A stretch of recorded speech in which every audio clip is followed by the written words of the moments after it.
This is Fresh Air. I'm Terry Gross. My guest, Alexander Skarsgård, stars as a Viking in the new movie The Northman. Set toward the end of the 10th century, the story is based on Norse mythology. In the HBO series True Blood, Skarsgård played Eric Northman, who became a vampire 1,000 years ago when he was a Viking. More recently, Skarsgård played an abusive husband in Big Little Lies, for which he won an Emmy, Golden Globe, a Critics' Choice Television Award, and an award from SAG, the Screen Actors Guild. In the latest season of HBO's Succession, he played a tech billionaire. Alexander Skarsgård grew up in Stockholm, Sweden, where he's joining us from now. He's the son of the prominent actor Stellan Skarsgård, who's appeared in movies, stage, and TV since the 60s, and he's the brother of Bill Skarsgård, who's famous for his role as Pennywise, the dancing clown in the supernatural horror film It, based on a Stephen King story. Alexander Skarsgård had his first film role at the age of 7, and a film he made at the age of 13 made him famous in Sweden. After that, he took a 7-year break from acting. When Skarsgård was growing up in Sweden, he watched Viking movies and learned about some of the mythology from his grandfather.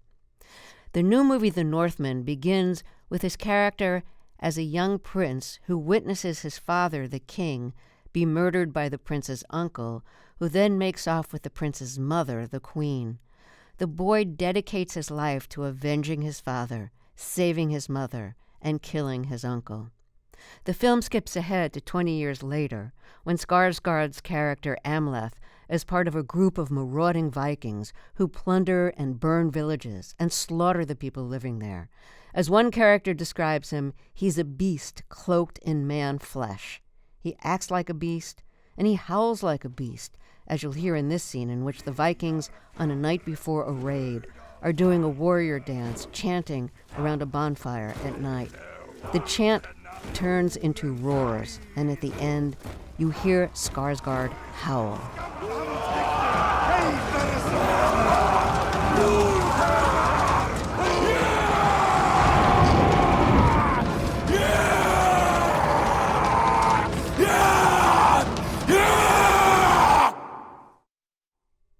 Alexander Skarsgård, welcome to Fresh Air.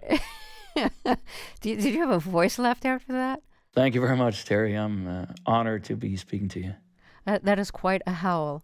I basically didn't have a voice for 7 months because that was one moment, but there's probably 15, 20 other scenes in the movie in which my character kind of has to crank it up to 11. And I guess I didn't use my diaphragm correctly because I was, my voice was completely gone.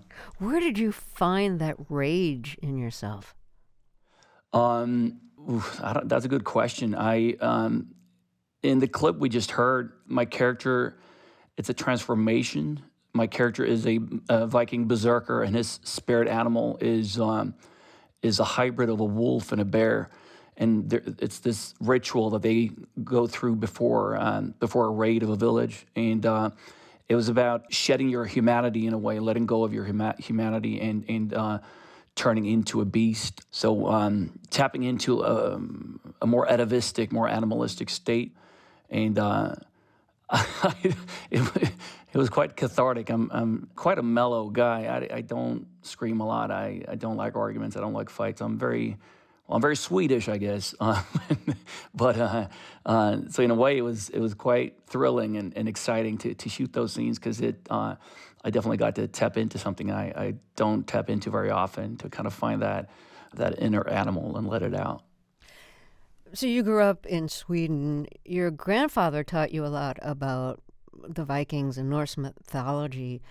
Did your grandfather feel any personal connections to those ancient stories? Yeah, he did. He actually, to the point where my grandfather and his 2 brothers actually changed their last name from Nilsson to Skarsgård in the 40s. And the etymology behind the word is Skarsgård, which means the farm of Skare. And that is a Viking farm on Öland, which is an island in the Baltic Sea on which his father, my great-grandfather, built a wooden cabin over 100 years ago. And it's a cabin that we still have in the family, and we go there every summer. He claimed that we were direct ancestors of Skåre, but again, who knows? It was 1,000 years ago. We definitely know that we have ancestors many, many generations back from Öland, that island. I thought I read that there were pacifists in your family, which Yeah. doesn't match with the image of Vikings in your new movie. No, it's true. My dad was a hippie and very much a pacifist, and so I grew up in that environment. It was a very bohemian lifestyle with my dad, obviously, my mom, but also the whole extended family. It was a ragtag group of poets and artists and very, very left-leaning progressive people. There are supernatural elements in the movie, and I'm sure there are supernatural elements in the stories and mythology of the Vikings. What are some of the stories or some of the images or supernatural elements that your grandfather told you about that really stuck with you? He told me about in the cabin. There's no bathroom, so you would have to go outside to pee. And early in the morning, Grandpa and I went out into the grass to pee. We would feel the dew under our feet, the wet grass, and Grandpa explained that the dew is actually not condensation. It's not water. It's sweat from the flanks of the Valkyries' horses, because at night the Vikings believed that the slain warriors would get picked up during the night by the Valkyries, these female warriors that would ride down from Valhalla and pick up the warriors and then ride back, bring them to Odin in Valhalla. And they were very busy during the night because a lot of the warriors had been slain. So the horses got sweaty, and the dew that we stood on and felt under our feet was actually the sweat of the Valkyries' steeds. He didn't he didn't believe in it, obviously, and he didn't. But he told me those stories, and he didn't try to convince me that it was actually true. But he had an amazing imagination, and he loved history and those old stories from the Norse mythology, and that's one that really stuck with me. Yeah, I guess it made wet grass a lot more exciting. It did. It sure did. It sure did. And that was also something that we, many, many years later, tried to capture and tried to, in the Northman, that line between the natural world and the supernatural world, the spiritual world. We wanted to blur that line because, again, the components, the elements of the film that might seem supernatural to an audience in 2022 would not have been strange at all to a Viking 1,000 years ago. And what we tried to accomplish was for the audience to see the world through Amlet's eyes. So when he gets picked up by a Valkyrie to be taken to Valhalla, or when he has to fight a 7-foot skeleton giant, it's not surprising to him because, again, these are stories, part of the folklore, stories he's been told since he was a toddler. So we again try to kind of just blur the line between the natural and the supernatural. So one of the things you had to learn for the new movie is how to fight with weapons that are supposed to look like very ancient weapons, and how to like stab people in the heart and behead them. And so can you talk a little bit about learning how to look as authentic as possible in these really brutal scenes that also had to be very carefully choreographed? Yeah, the sequences, the way Robert Eggers, the filmmaker, the director of the movie, his style of working is quite unique, and especially when it comes to big action adventure films. Rob and Jaron Blaschke, his cinematographer, first of all, they shoot on film, which is quite rare these days, and almost all the scenes, definitely all the big set pieces, the big action scenes are shot in just one long continuous take, which complicates things quite a bit. Most films, you'll have several cameras going simultaneously, and you have coverage, so you can cut into a big fight scene and just focus on one stunt. But Rob wanted the intimacy, the connection with the characters, and didn't want to feel any cuts. That you're actually hopefully a bit more immersed in the story and with the characters if you stay close, and that the audience feels that they're with Amleth throughout the whole fight.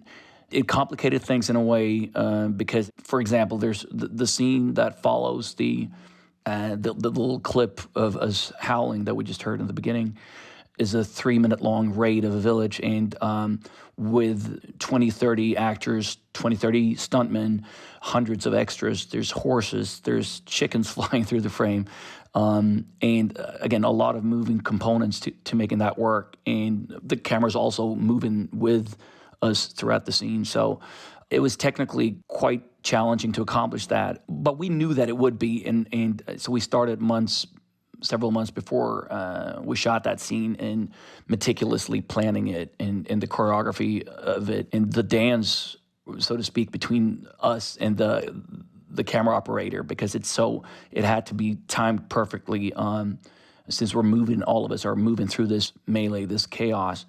And it was quite an intense day when we shot that. So technically difficult, but I would say the flip side of that is it was so incredibly immersive for me as an actor, because again, Rob is all about historical accuracy and authenticity. So the village was built, you could move around at 360 and there weren't sets. It was built the way a village would have been built 1,000 years ago. So my job was almost halfway done when I came to set, because just stepping into those shoes and onto that set was such an immersive experience. And then the fact that you got to shoot it and move once you're in that adrenaline-filled state of mind and you're charging through the scene, sometimes it's quite exhausting to stop and go, which you normally do in a movie. You shoot something for a couple of minutes or a couple of seconds, and then you take a break, and then you go at it again and again and again. So it's more of a roller coaster in terms of your level of adrenaline. This was, you kind of open the tap, and then you're in it, you're absorbed in it, and you get to do it till the very end. Then you obviously have to go do it over and over again, because it was, again, technically very difficult to get all those components to work. But it was a really exhilarating and thrilling way of working that I'd never worked that way before. So I learned a lot. It was challenging, but an extraordinary experience. Since there were animals like chickens in the scene, if the chickens didn't get their part right, did you end up being angry at chickens because you had to do the scene over? Because the chicken messed up? They were complete divas and wouldn't come out of their trailers, and they were very difficult to work with. But sometimes that would happen. Sometimes it would be, something would happen 3 seconds before the end of the shot, and it could be something, just a horse facing the wrong way in the background, or a small detail that wasn't perfect. And then those takes were, they were tough when everything felt, you found that fluidity to it, and all the stunts worked, and the movement and everything, and you were in it, and it felt great. And then you can't use that take because, again, a small detail. But it was, we just had to be patient and focused and go back and do it again and again until the chickens did what we wanted them to do. And by the way, they are brilliant in the film. Yes. Let's talk about your role in the last season of Succession, the one that ended, I guess, a few months ago. You play a tech billionaire in this who runs a streaming platform called Gojo. And, of course, the story centers around the Roy family, which owns a media empire. And they have, like, a lot of content, but they have a really bad streaming platform. So they want to buy you out so that they have a great streaming platform for their content. And, Logan Roy, who is the patriarch, is very old. He's been sick. No one knows how much longer he's going to live. The children, of course, the adult children have been fighting to see who will succeed their father and head this company. So this is a scene at a party, and you and Kieran Culkin's character, Roman Roy, are talking in this party, and he's trying to convince you that you should have a meeting with his father and talk about selling out. So I should mention that previous to this meeting between your character and Kieran Culkin at the party, Logan Roy, the patriarch, I think he had wanted to meet with you, but instead you sent a representative, which really made Logan Roy, the patriarch, angry. And that's referred to when Kieran Culkin picks up the dialogue in this scene. Question.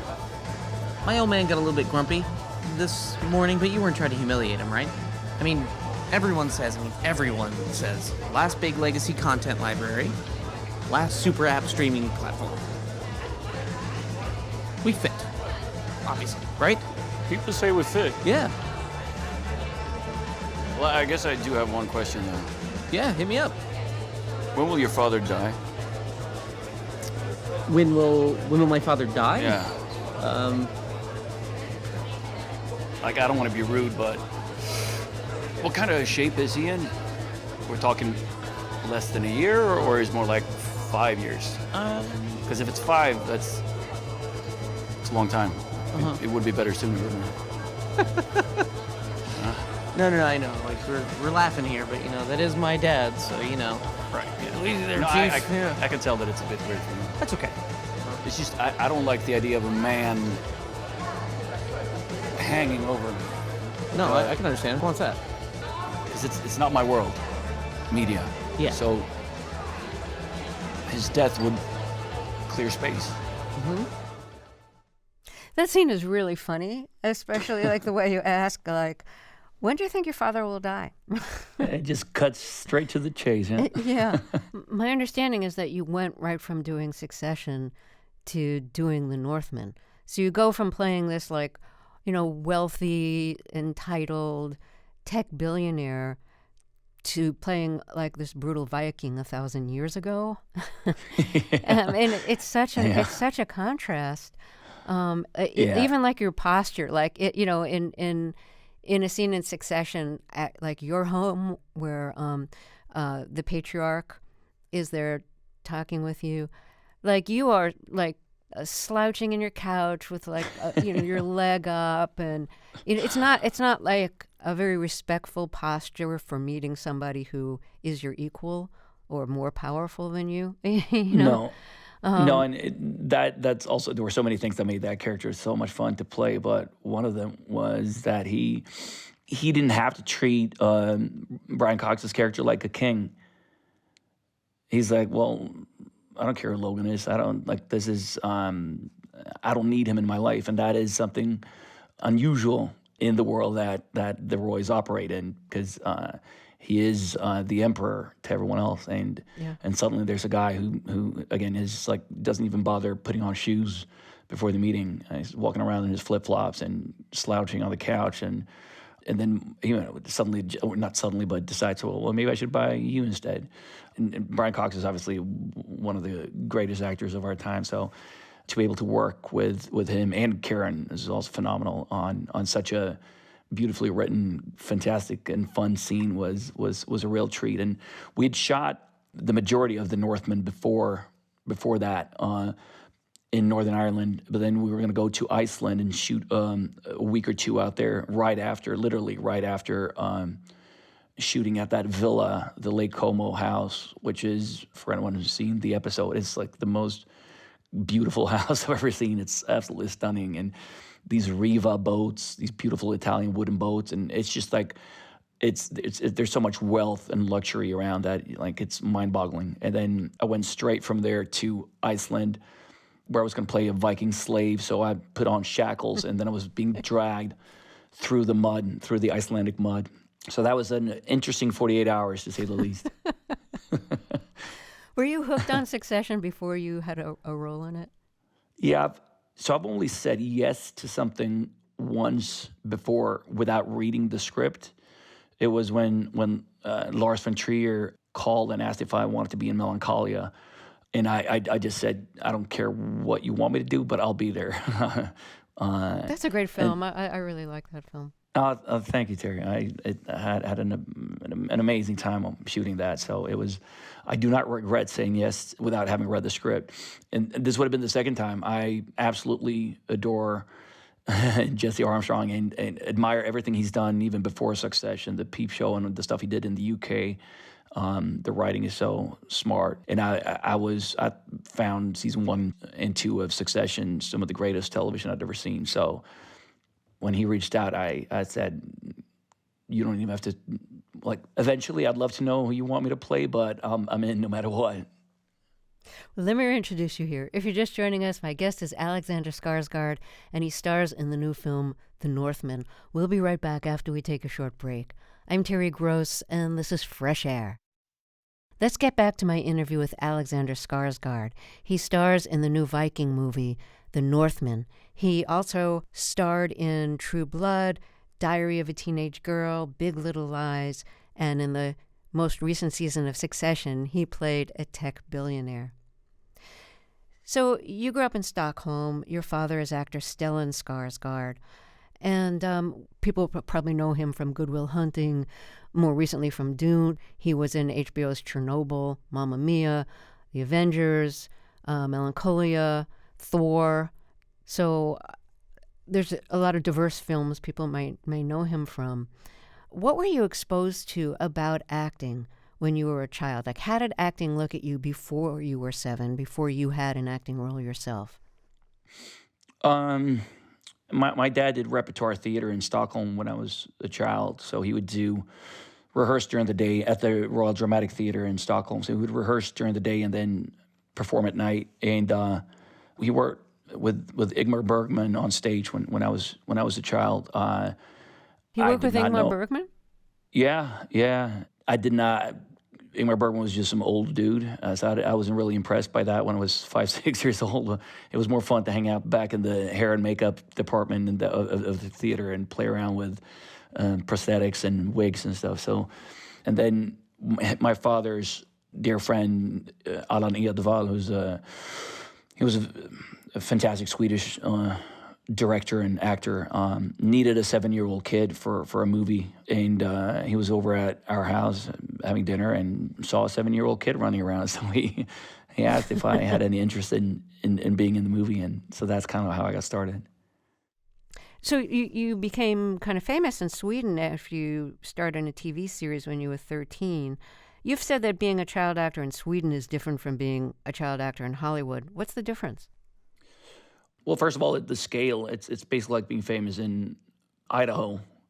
No shade on Idaho, but it's obviously smaller than being famous internationally or in all states. It's it's a small country, Sweden, so it's a very small industry, and being famous wasn't. I never had a desire to become an actor, and it was never something I pursued. When I worked on Åkerns Värld with the movie when I was 7 with Allan Edwall, that led to a couple of other jobs, and so for a couple of years I did work, or I guess 6 years till I was 13, on a couple of smaller Swedish productions, and then I did it wasn't a series, it was a made-for-TV movie, basically an hour-long movie called Hunden som log, The Smiling Dog, and this is back when there were only 2 channels in Sweden, and obviously pre-internet. So whatever was on, people tended to watch. So the impact of that changed my life quite a bit. It was suddenly recognized, and it made me uncomfortable. I think 13 is an awkward, uncomfortable age for most kids, but to then be in the spotlight and to be recognized and be different when you go to school, the fact that other people are giggling or whispering and are watching you in a different way made me very very uncomfortable, and I lost confidence and just was not comfortable with that, and so I decided to quit and not do any more projects. And again, it wasn't a monumental, difficult decision. Stepping away from it and to have normal childhood wasn't a difficult decision for me. I think it was during the period when you were not acting that you were in the Swedish military doing counterterrorism. Who were the suspected terrorists of the time? It would have been, this was in the late 90s, around the millennium, basically. So the job of our unit was to secure the archipelago, the islands outside of Stockholm. And I went into it not for any heroic or patriotic reasons. I went into it because I'm from a very bohemian family of pacifists. I grew up in Södermalm, which is a very artistic neighborhood of South Stockholm, and surrounded by people that were not very physical, not very active, not very outdoorsy.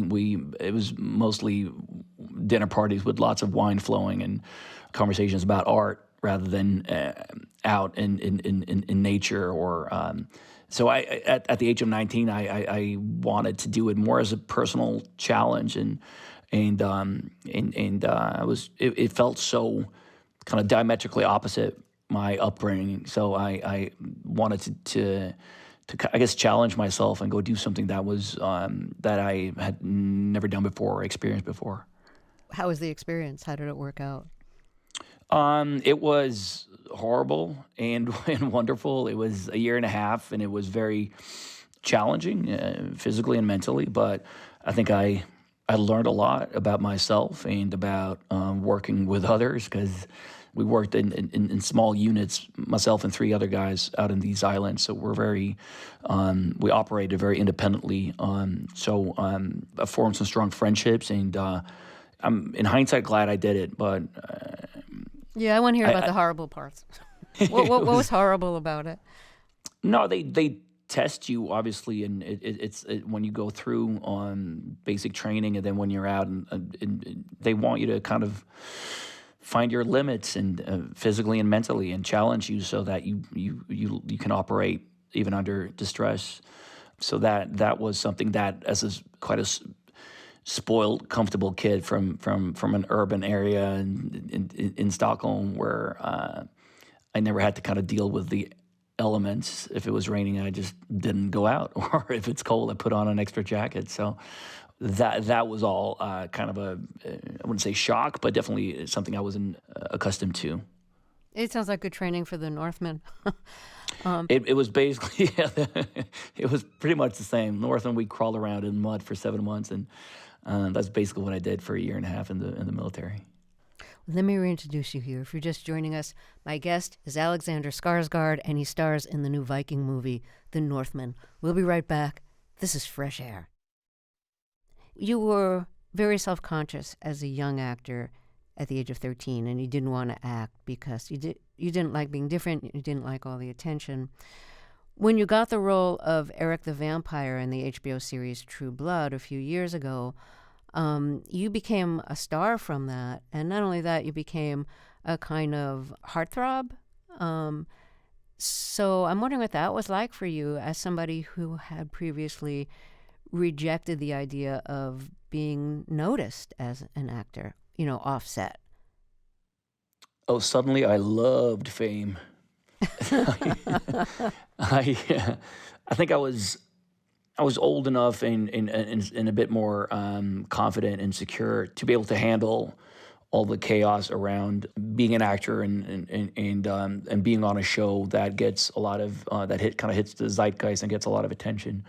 I was able to still have a private life and I wouldn't say a public persona, but knowing when you're out in the world meeting people and instead of being, when someone recognized me or came up to me when I was younger, it made me uncomfortable. And instead I tried to kind of not lean into it, but at least embrace it and genuinely being, when someone recognizes you and they like your character or a movie or a show you're on, and that is, why shouldn't that be a great feeling? Why shouldn't you feel grateful for that and be excited that what you've done, your work has actually reached someone and meant something to someone?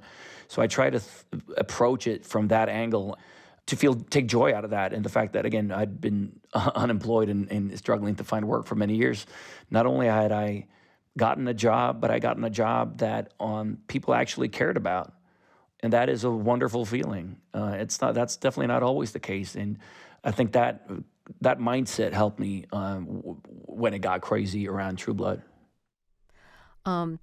In Big Little Lies, you played Nicole Kidman's husband, and you were somebody who had to travel a lot. You felt like you were being shut out of the family, and this and other things would lead to fights with Nicole Kidman's character, and you'd get really angry and end up hitting her or shoving her against the wall or kind of strangling her, but not to death. And these scenes would typically end with you both having sex. And when I interviewed her recently, she said that in between these takes of like anger and physical force that would end up in sex, that she would lie on the floor in her underwear with a towel over her. And she couldn't get up. It wasn't like she physically couldn't get up, she emotionally couldn't get up. And the people around her, the crew, would ask, "Are you all right?" And she'd be crying and saying, "Yes, I'm fine," because she was trying to be professional. I'm wondering what impact those scenes had on you. Yeah, they were some of the most difficult days I've experienced on a set. Nicole and I became very close on that experience. Really brought us together, and it demanded complete trust between us in order to go into that darkness physically and mentally. Those scenes were so horrific, and but we spent many days and weeks leading up to the shoot talking about their relationship, and we were both creatively excited because it felt like a nuanced, accurate depiction of an abusive relationship. Perry was not a cliche or stereotype of an abusive husband, and you could understand Celeste, why she might have been drawn to him and why she might be conflicted in the beginning when he's oscillating between the light and the darkness, and that was something that we spent a lot of time talking about. And then going into those very, very intense scenes, they were horrific to shoot, and we had to check in with each other nonstop, before takes, after takes, to make sure that, because we both had to commit so completely. But it was draining. It was draining. But walking away from it was, when we wrapped it up, I love Nicole so much, and it was absolutely wonderful to be reunited with her on the Northman, this time as my mother, but again, also a very dark, weird, twisted relationship. But I think because we had that, we established that trust on Big Little Lies. That was really valuable when we started shooting the Northman, having that strong connection. But no, those days, like the one you mentioned, they were horrible. They were horrible. It's so odd that Nicole Kidman played your wife in Big Little Lies and your mother in the new film The Northman. Yeah, it was because after Big Little Lies, we basically said, let's find something to do again, but maybe something lighter. And then 2 years later, when when we had the first draft of The Northman, with Robert Eggers and all the producers, everyone agreed that Nicole would be the perfect Queen Gudrun. So I called her and I said, well, I got something here. I don't know how much lighter it is. It's also quite dark, but we were just thrilled when she joined us. And after this, I promise the next project we do together will be a musical or a rom-com or something. I think the closest you've been in a musical is maybe the Lady Gaga video of her song Paparazzi. That's true. It's also quite dark. We try to kill each other in that one. Yeah, you push her off a balcony. I mean, I do. You carry her onto the balcony, place her on the rail of it, give her a very passionate kiss, and then just kind of push her off. Yeah. And by the end of the song, by the end of the video, she's poisoned you. It's a music video. It's like a 7-minute music video, but it's packaged like it's a movie. Like Paparazzi starring Lady Gaga and Alexander Skarsgård, and it's kind of written in letters like an old-fashioned movie. Was that her attempt to like make a movie, or fulfill her fantasy of starring in a film? This is, correct me if I'm wrong, but I'm pretty sure it was her first album. I did not know who she was at the time. A friend of mine, LA-based Swedish director named Jonas Åkerlund, directed that video. And I was shooting, True Blood wasn't even out yet. So I was shooting season 1 of True Blood. I'm pretty sure season 1 wasn't even out yet. And he called and asked if he was going to do this music video with an artist named Lady Gaga. And he explained the premise of it, and it sounded super fun. It was going to be shot over a weekend in Malibu. And I said, yeah, Jonas, I'll come do this Lady Goo video any day. I don't know who she is, but it sounds great. Did it lead to anything that surprised you? No, not more than we had a fantastic week and it was super fun. She was great to play with, and Jonas and I had to teach her some Swedish because we speak Swedish in the beginning of it, and she was wonderful, absolutely fantastic. But it was again 2 fun, great days. And I was like, well, this song is catchy. Best of luck to you, Lady Gaga. And had no idea that how big she would get. When you were growing up and your father, Stellan Skarsgård, was acting and had all these like bohemian friends and artists and actors and so on, you've said that you wished he was more ordinary. What kind of father did you wish you had when you were going through that stage of wishing that like your father was like the other fathers? Well, I remember my friend, a friend in my class, his dad wore a gray suit and drove a Saab and had a briefcase and worked in an office. And that was my dream dad. I was like, oh my God, what if I had a dad like that? That would have been the dream. My buddy is so lucky because my dad would wear like some flowy dress or nothing, and just walk around with a glass of red wine and the hair standing up and like just I just wanted to be normal and not different and not stand out. And so everything about my family was quite atypical. So everything about it that subsequently came to embrace and love about my family, or I was at an age where to the point of like leaving the film industry because I didn't want attention. I just wanted to blend in and be like everyone else. And having a dad like Stellan definitely didn't help. You said he was wearing flowy dresses? Yeah, he would wear like or some like Arabian garb, like something he found on a trip somewhere, or sarong, which definitely wasn't a thing in Stockholm in the 80s. It just definitely not a gray suit like my friend's father. Have you worked with I know you work with your father in Melancholia. Have you worked with him in other films? What's that like for you? No, we haven't. We worked together. So Melancholia, Dad plays my best man at my wedding. And we had 1 or 2 scenes together, and I loved every second of it. But that was it. So it wasn't really a meaty, rich, interesting relationship. It was, again, a couple of days, but I would love to do something. It's just about finding the right project. But yeah, no, that'd be a dream. So thank you so much for doing this. Thank you, Tara. This has been such a pleasure. And to end the whole 2-month-long press tour with a conversation with Tara Gross on Fresh Air is an honor. Alexander Skarsgård stars in the new film The Northman.